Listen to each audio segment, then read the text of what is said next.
তোরা আজকে যে বিষয়টা নিয়ে এসেছি সেটা তো তোমাদেরকে বলবোই, তার আগে বলবো একটু কষ্ট করে আজকে শুনতে হবে। গণেশ পুজোর এখানে মাইক বাজছে, একটু বন্ধুরা কষ্ট করে শুনে নিও। আর বলবো যার সাথে যতটা রেজোনেট করবে ততটাই নেবে। এটা কারো পার্সোনাল লিডিং হচ্ছে না, এটা সার্বিক বিচার করা হচ্ছে একটা। হ্যাঁ, তার সাথে যার 100% নেবে সে নেবে, যার 50 নেবে, যার 40 নেবে। আর যারা আমার নতুন ভিউয়ার্স হবে তারা চ্যানেলটাকে সাবস্ক্রাইব করে দিয়ে বেল বটনটা তোমরা দাবিয়ে রেখে দেবে। আর প্রত্যেক দিন সবাইকে বলবো 5টার সময় তোমরা লাইভে চলে আসবে। আমি প্রত্যেক দিন 5টায় কিন্তু লাইভে ঢুকে পড়ি, 5টা থেকে 5টা 10-15-র মধ্যে লাইভে ঢুকে পড়ি। চ্যানেলটা সাবস্ক্রাইব করে রাখবে, তাহলে তোমরা অনেক কিছুই জানতে পারবে। তাহলে চলো, আর যারা আমার কাছ থেকে পার্সোনাল রিডিং করাতে চাইছো, যারা ট্যারো রিডিং শিখতে চাইছো, তারা কোন নাম্বারে তোমরা হোয়াটসঅ্যাপ করবে? তোমরা 8360291137 এই নাম্বারে তোমরা হোয়াটসঅ্যাপ করবে। যাদের প্রয়োজন নেই তারা কিন্তু করবে না। আচ্ছা চলো এবার দেখা যাক আজকে তোমার পার্টনারের মর্নিং থট কী ছিল। দেখো, আজকে তোমার পার্টনার সকালবেলায় তার কিন্তু বডি ল্যাঙ্গুয়েজে মনে কোথাও কিন্তু কোনো আনন্দ নেই। তার কাছে কিন্তু সব রয়েছে, সব থাকা সত্ত্বেও সে কিন্তু শূন্য। অনেকের পার্টনার আছে শৌখিন প্রকৃতির মানুষ। সকালবেলায় সে ভেবেছিল যে তোমাকে কিছু একটা গিফট দেবে, এবার সম্পর্কটাকে একদম কাছাকাছি নিয়ে আসবে। উনি আর তোমাকে ছাড়া থাকতে পারছেন না। ওনার মনের মধ্যে একটা দ্বন্দ্ব চলছে যে কবে উনি তোমার কাছে আসবেন। তোমাকে প্রচুর পরিমাণে উনি ভালোবাসেন। আর দুই বাড়ির মধ্যে যে সম্পর্কটা নষ্ট হয়ে গেছিল সেই সম্পর্কটাকে উনি ভালো জায়গায় একটা করতে চাইছেন। দেখো, একটা ক্লিয়ার কমিউনিকেশন তিনি চাইছেন। ভাবছে যে 8-9 মাসের মধ্যে যদি কোনো একটা ক্লিয়ার কমিউনিকেশন হয়, কোনো যোগাযোগ হয়, ভালো হয়। তার জন্য উনি কোথাও গিয়ে ভেবেছেন যে কোথাও হয়তো মানে যে সম্পর্কে চাবিকাঠি পড়েছে এখানে কোথাও গিয়ে মানত কিছু করেছেন বা করবেন, বা হচ্ছে যে কোনো মন্দিরে হয়তো তালা লাগিয়েছেন বা কোথাও ঢিল বেঁধেছেন। হ্যাঁ, সেইটা উনি মানে করেছেন বা হয়তো করবেন, এরকম কিছু ভাবছে। আর ভাবছে যে ওনাকে কিছু সিদ্ধান্ত এবার বদলাতে হবে। যে উনি যে থার্ড পার্টির কাছে চলে গিয়েছিলেন সেইটার থেকে উনি ভাবছেন আমি তো সারা জীবন এরকম ঝুলে থাকতে পারি না। এবার সেই জন্য উনি কিন্তু ভাবছেন যে এইবার আমাকে বড় ডিসিশন নিতে হবে। ডিসিশনটা কি না, ভালোবাসার জায়গাটা আমাকে কোথাও গিয়ে শক্তপোক্ত করতে হবে। উনি রিইউনিয়ন চাইছে বারংবার। উনি কিন্তু আপনার জন্য কান্নাকাটি করছে। বন্ধু দেখো, তোমাদের জন্য প্রচুর প্রচুর কান্নাকাটি করছে। উনি শান্তি চাইছে, তোমাদেরকে ফিরে পেতে চাইছে, একটা রিইউনিয়ন কিন্তু উনি চাইছে।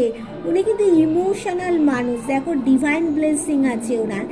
আর ওনার না কোথাও গিয়ে টাকা পয়সা একটা আটকে গেছে। ভাবছে এই রিইউনিয়নটা হলে এই টাকা পয়সাটা উদ্ধার হয়ে যাবে। উনি তোমাকে একটা লক্ষ্মীর আসনে বসাতে চাইছেন, কেননা উনি দেখেছেন তুমি থাকাকালীন ওনার টাকা পয়সা ছিল। উনি চলে যাওয়ার পরে টাকা পয়সার যেমন প্রবলেম, কোনো জায়গায় ওনার টাকা পয়সা পাও না, সেখানে উনি ফেঁসে আছেন। এবার আমি যে বিষয়টা যাব, যে নো কন্ট্যাক্ট থাকাকালীন তুমি তো একটা শূন্যতায় ভুগছো, তখন ওনার কি কষ্ট হচ্ছে। দেখো, ওনার কিন্তু মনে মেঘ জমে আছে। উনি কিন্তু কোথাও গিয়ে একটা দ্রুত অ্যাকশান নিতে চাইছেন, কিন্তু নিয়েও নিতে পারছেন না। এবার ওনাকে প্রকৃতি বা ইউনিভার্স কেউ ওনাকে সাহায্য করছেন না। দেখো, এখানে দেখতে পাচ্ছ শুধু কিছু পাখি রয়েছে। ওনারা বলছেন যে তুমি মনে মেঘ কাটিয়ে তুমি দ্রুত অ্যাকশান নাও, ঝড়ের গতিতে তুমি অ্যাকশান নাও, কিন্তু উনি পারছেন না। উনি শারীরিক মানসিক দিক থেকে অসুস্থ হয়ে পড়ছেন। ওনার পাশে কেউ নেই। উনি যে তোমাকে কষ্ট দিয়েছেন না, তুমি যে শূন্যতায় ভুগছো, আজকে উনিও একা শূন্য হয়ে গেছেন, ওনার পাশে কেউ নেই। কিন্তু দেখো এখানে উনি হ্যাপি ফ্যামিলি একটা চাইলেও কিন্তু উনি পাচ্ছেন না। সম্পর্কটা ডেথ হয়ে মাটিতে মিশে গেছে।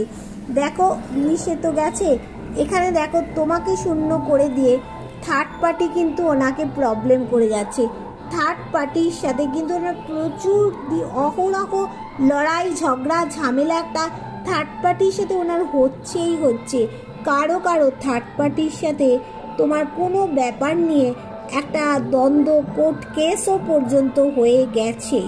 এবার তাহলে বলবে কি যে যদি থার্ড পার্টি কোনো মেয়ে হয় তাহলে বিয়ে করেনি, তাহলে কোর্ট কেস। দেখো থার্ড পার্টি শুধু কোনো মহিলা বা কোনো মা হতে পারে, বা কোনো অফিসের কাজটাও থার্ড পার্টি হতে পারে। তাহলে অফিসের কোনো কাজের ব্যাপারে কোর্ট কেস হতে পারে।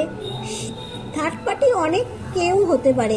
দেখো ওনাকে কেউ ব্ল্যাক ম্যাজিক করছে, তোমার যে শূন্যতা করে দিয়েছে ওনাকে আজকে ব্ল্যাক ম্যাজিক করছে। কিন্তু কেউ ওনার অনেক গুণ থাকা সত্ত্বেও গুণগুলো প্রকাশ করতে পারছেন না। উনি কোনো সিদ্ধান্তই কিন্তু নিতে পারছেন না। দেখো উনি কিন্তু যখন তোমার সাথে ওনার প্রবলেম হয়েছে উনি কিন্তু তোমাকে কোনো সাপোর্ট দেননি। এইবার দেখো সাপোর্ট দেননি, তোমাদের সম্পর্কে গ্রোথ আছে। উনি কিন্তু আজও হাসি মুখে বসে আছে তোমার আশায় যে তুমি তার কাছে কিছু না কিছু ভাবে এসে ফিরবে। এটা ওনার অন্তরের একটা বিশ্বাস। উনি হাসি খুশি একটা জীবন এখনো চাইছেন। কোথাও গিয়ে ওনার ভাবছেন তুমি আসলেই ওনার টাকা পয়সার জায়গাটাও নতুন কিছু একটা পরিবর্তন অবশ্যই একটা পরিবর্তন হবে। হ্যাঁ, এবার দেখে নি যে তোমার যে থার্ড পার্টি তন্ত্রক্রিয়া করেছিল না, তোমার থার্ড পার্টি তান্ত্রিক তাদের কি সাবধান করছে। বলছে যে এখানে দেখো তুমি যদি বলছে যে আরো বড় ধরনের কিছু কাজ করতে বলছে তান্ত্রিককে। এইবার দেখো তান্ত্রিক বলছে যে বড় ধরনের যদি কাজ করতে যাই তাহলে তোমার কেরিয়ারে হ্যাম্পার হবে, তোমার টাকা পয়সার ক্ষতি হবে, তোমাকে ব্যালেন্স করা সম্ভব হবে না, নতুন কিছু তোমার দিক আসলেও আসতে পারবে না। আর এটাও বলছে থার্ড পার্টির তান্ত্রিক বলছে যাই করি না কেন ওনার ভাগ্যের চাকা ঘুরছে, আশার বাইরে লাখ ফেভার করবে। তুমি যা চাইছো তার থেকে কিন্তু অতিরিক্ত বেশি তুমি পাবে, যা আশা করছো তার থেকে বেশি পাবে। দেখো তাই জন্য বলছে যে তোমার পিছনে কিন্তু ইউনিভার্স ছোড়া মারবে, টাকা পয়সার বিরাট প্রবলেম হবে। থার্ড পার্টি কোথাও গিয়ে আরও বেশি করে প্রবলেম করবে ওনাকে, সেই কথাই কিন্তু বলছে। যে এখানে দেখো তুমি যে ক্যারিয়ার করছো, ক্যারিয়ারের দিকটা তোমার ভালো হবে না, আরও পরিশ্রম করতে হবে। তোমার নতুন কিছু পরিবর্তন আসার কথা আসবে না, তোমাকে কিন্তু কেউ পিঠে ছোড়া মারবে, টাকা পয়সার প্রচুর প্রবলেম হবে। এখানে আরও বলছে তান্ত্রিক বলছে যাই করি না কেন, যার জন্য আমি এটা করব তার কিন্তু ভাগ্যের চাকা ঘুরছে, আশার বাইরে লাখ ফেভার করবে। উনি যা চাইছেন তার থেকে অতিরিক্ত বেশি পাবে।